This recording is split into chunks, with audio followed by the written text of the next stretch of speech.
टाळ मृदुंगाने बहरे अंगण, विठूच्या दारी नाचे रिंगण, रंगला वाळवंटात सोहळा, नाद ब्रह्मांत डोले सावळा. कोरली भाळी चंदन उटी, झाली वैष्णवांची ही दाटी, आषाढ मेघ झाले पांडुरंग, वर्षती विठूंचे सारे अभंग. विठू रायाच्या नामी दंगता, विठू काळजात रंग रंगता, धाव घेईल अश्वरिंगणात, पालखी चालते ही डौलात.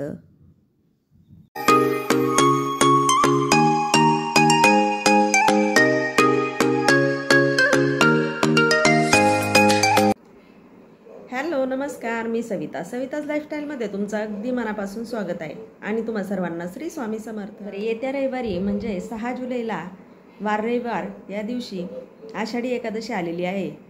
या एकादशीला देवशयनी एकादशी असे म्हटलं जातं आणि ही एकादशी म्हणजे सगळ्याच एकादशींचा राजा आहे. सगळ्यात एकादशी मोठी मानली जाते. महा एकादशी असं या एकादशीला म्हटलं जातं.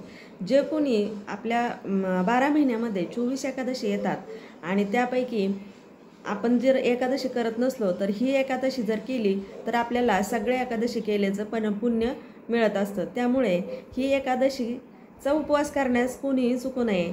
परंतु जे वयोवृद्ध आहेत, जे प्रेग्नेंट आहेत किंवा व्यक्ती असतील त्यांनी ही एकादशी नाही केली तरी चालेल. परंतु ज्यांना ही एकादशीचा उपवास करण्यास जमतो त्यांनी ह्या एकादशीचा उपवास करायला पाहिजे. या एकादशीला आपल्या महाराष्ट्राचं दैवत म्हणजे पांडुरंग इकडे पंढरपुराकडे दिंड्या निघत असतात. टाळ मृदुंग आणि टाळ्यांच्या गजरात वारकरी मंडळी अगदी भक्तिभावाने हे पंढरीच्या वारीला निघालेले असतात.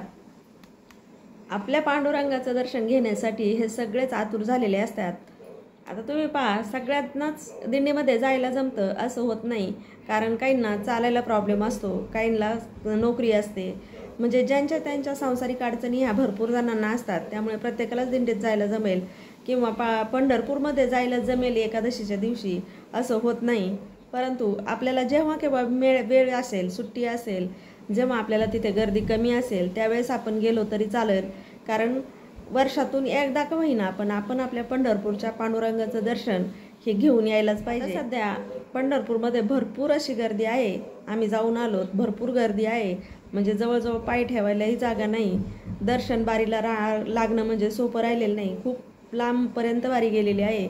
परंतु मुखदर्शन हे होतच असतं. ते आमचंही झालं आणि आम्ही एकादशीच्या आधीच पांडुरंगाचं दर्शन पण घेऊन आलो. परंतु आपल्याला आता एकादशीच्या दिवशी कोणत्या सेवा करायच्या, आपल्या घरीच राहून आपल्याला एकादशी व्रत हे कसं करायचं, कोणत्या सेवा करायच्या, पूजा मांडणी करायची किंवा नाही करायची, हे सगळं आपण पाहणार आहोत. तर आता ज्यांना कुणाला वेगळी पूजा मांडायची त्यांनी ती मांडली तरी चालेल आणि ज्यांना नसेल मांडायची त्यांनी आपल्या देवघरात जरी आपल्या पांडुरंगाची मूर्ती असेल किंवा असेल त्याची पूजा केली तरी चालेल. तर आता मी तर काय केलं आहे, सगळी तयारी करून घेतली आहे. आता आपल्याला घरच्या घरी पांडुरंगाची पूजा आणि एकादशीच्या दिवशी काय काय व्रत करायचं हे आपण पाहणार आहोत आणि ती पूजा मांडणी मी आज तुम्हाला दाखवणार आहे. दाखवते आता आपल्याला पूजा मांडणी कशी करायची आणि आपल्याला त्यामध्ये सेवा काय काय करायच्या.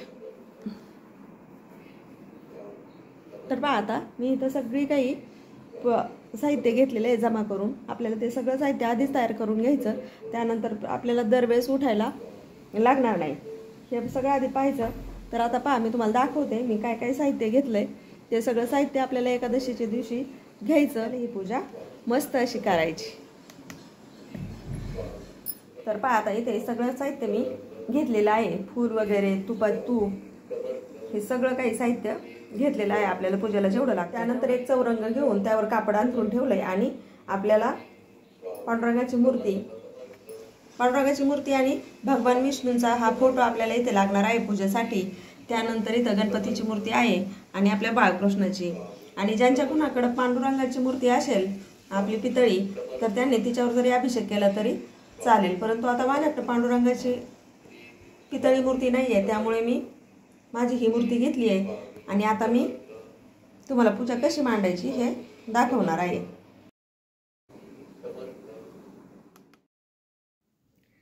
तर आता आपल्याला कोणतीही पूजा करायची म्हटलं की सगळ्यात आधी दिवा लावून घ्यायचा. इथे मी दिवा लावून घेतलाय. दिवा लावून झाल्यानंतर दिव्याला हळदी कुंकू अक्षदा वाहून घ्यायच्या आणि त्यानंतर नमस्कार करायचा. दिवा लावायच्या आधी आपल्याला थोडेसे तांदूळ दिव्याखाली ठेवून घ्यायचे आहेत, कारण मी आधीच सगळी मांडणी करून ठेवली म्हणून ते विसरले मी तुम्हाला दाखवायचं. परंतु सगळ्यात आधी खाली तांदूळ ठेवायचे, त्यानंतर दिवा ठेवायचा आणि दिवा लावून घ्यायचा. दिव्याला हळदी कुंकू वाहून नमस्कार करायचा आणि त्यानंतर आपल्या पूजेला सुरुवात करायची. आपल्या हिंदू धर्मामध्ये सगळ्यात आधी गणपतीची पूजा केली जाते. कोणतंही शुभ कार्य असो किंवा कोणतीही देवाची पूजा असो तर सगळ्यात आधी गणपती बाप्पाचं स्थान आपल्याला द्यावं लागतं. गणपती बाप्पाचं आधी पूजा करावी लागते. तर पहा आता इथे मी काय केले, गणपती बाप्पाला अभिषेक घालून घेतला. तुम्ही अभिषेक नुसता पाण्याने पण घालू शकता किंवा पंचामृताने घालू शकता, नाहीतर दही, दूध, तूप आणि मध ह्या सगळ्यांनीही घालू शकता. परंतु आता मी इथे तुम्हाला दाखवण्यासाठी फक्त पाण्यानेच अभिषेक घालून घेतला. त्यानंतर गणपती बाप्पाला हळदी कुंकू वाहून घेतला, अष्टगंध वाहून घेतला, थोडेसे तांदूळ वाहून घेतले आणि एक फूल वाहून घ्यायचं आहे आणि गणपती बाप्पाला नैवेद्य अर्पण करून आपण नमस्कार करायचा आहे. नैवेद्यामध्ये आपल्याला गूळ खोबरं गणपती बाप्पासाठी घ्यायचं आहे. चौकोनी भरीव गोल काढून त्यानंतरच मग आपल्याला नैवेद्य त्या चौकोनावर ठेवायचा आहे आणि गणपती बाप्पाचा नैवेद्य बाप्पाला अर्पण करायचा आहे. तर आता माझ्याकडे पांडुरंगाची आणि रुक्मिणी मातेची ही मूर्ती आहे. तर सगळ्यात आधी मी रुक्मिणी मातेला हळदी कुंकू वाहून घेतलं, त्यानंतर पांडुरंगाला वाहून घेतलं आणि इकडे भगवान विष्णू आणि माता लक्ष्मी यांचाही फोटो आपल्याला पाहिजे आहे. तर तोही मी इथे थोडेसे तांदूळ ठेवून मांडून घेतलेला आहे. त्यांनाही हळदी कुंकू वाहून घेतलं आणि नमस्कार केला. तर पहा आता इथे माझ्याकडे पांडुरंगाची पितळी मूर्ती नाही आहे, त्यामुळे मी बाळकृष्णावरच अभिषेक घालत आहे. आता गणपती बाप्पाला अभिषेक घालताना तुम्ही गणपती अथर्व शीर्ष पण म्हणू शकता, नाहीतर मग ओम गण गणपते नमः असा मंत्रही आपण म्हणू शकतो. तसं पाहिलं तर दररोजच्या पूजेमध्ये ओम गण गणपते नमः असाच आपण मंत्र जाप करत असतो. मी पण तसाच इथं केला आणि गणपती बाप्पाला अभिषेक घालून घेतला. परंतु ज्यांना गणपती अथर्व शीर्ष येतं त्यांनी गणपती अथर्व शीर्षच म्हटलं गेलं पाहिजे. आणि इथं आता पांडुरंगाच्या मूर्तीवर किंवा बाळकृष्णाच्या मूर्तीवर जर अभिषेक आपण घालत असलो तर इथे आपल्याला 16 वेळा पुरुष सूक्ताचं पठण करायचं आहे आणि त्यानंतर 1 वेळा स्त्री सूक्ताचं पठण करायचं आहे आणि त्यानंतरच मग आपल्याला हा अभिषेक घालून घ्यायचा आहे. ज्यांच्याकडे गळतीपात्र आहे त्यांना हा अभिषेक करायला अगदी सोपं जातं, कारण गळतीपत्र लावून दिलं आणि आपण ते पुरुष सूक्त म्हटलं तरी पण चालतं.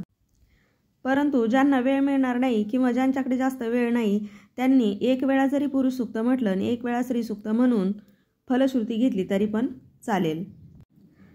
तर आपल्या मूर्तीवर अभिषेक झाल्यानंतर थोडेसे तांदूळ घ्यायचे आहेत आणि तांदूळावरती हळदी कुंकू वाहून घ्यायचं आहे, कारण आपल्याला पांडुरंगाला आपल्या आसन द्यायचं आहे, ते पण तांदळाचं.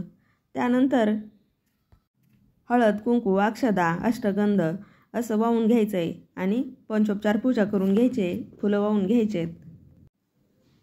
तर पहा आता इथे मी फुलं वाहून घेत आहे. मस्त असे फुलं वाहून घ्यायचे. ज्यांच्याकडे कमी फुलं असतील त्यांनी कमी ठेवायचे, ज्यांच्याकडे भरपूर असतील त्यांनी भरपूर डेकोरेशन केलं तरी पण चालेल. तर एक सांगायचं राहिलं तुम्हाला, समजा ज्यांना कुणाला पुरुष सूक्त म्हणायला एकही वेळेत जमणार नाही त्यांनी ओम नमो भगवते वासुदेवाय नमः या मंत्राचा जप करत अभिषेक घालणे आणि ही सगळी पूजा होईपर्यंत ओम नमो भगवते वासुदेवाय नमः या मंत्राचा जप करीत आपण ही सगळी पूजा करायची आहे. तर पहा आता इथे मी सगळी पूजा माझी मांडून झाली आहे. कशी मांडायची हे तुम्हाला सांगितलंय पण आणि दाखवलंय पण. तर आता इथे मी काय करत आहे, तुपाचा दिवा आपल्याला लावून घ्यायचा आहे. तर आता इथे मी आधी तेलाचा दिवा लावून घेतला, त्यानंतर आता पूजा माझी सगळी झाली, त्यानंतर इथे मी तुपाचा दिवा लावून घेत आहे. तुपाच्या दिव्याची वात ही देवाकडे करायची आणि तेलाच्या दिव्याची वात ही उत्तरेला करायची,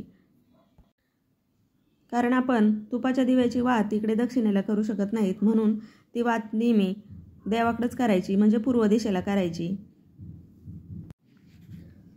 त्यानंतर तुपाच्या दिव्याला पण हळद कुंकू अक्षदा अर्पण करायचे आणि नमस्कार करायचा. एकादशीच्या दिवशी नैवेद्याला तुम्ही जे उपवासाला खाणार त्याचा नैवेद्य तुम्ही इथे दाखवला तरी पण चालतो.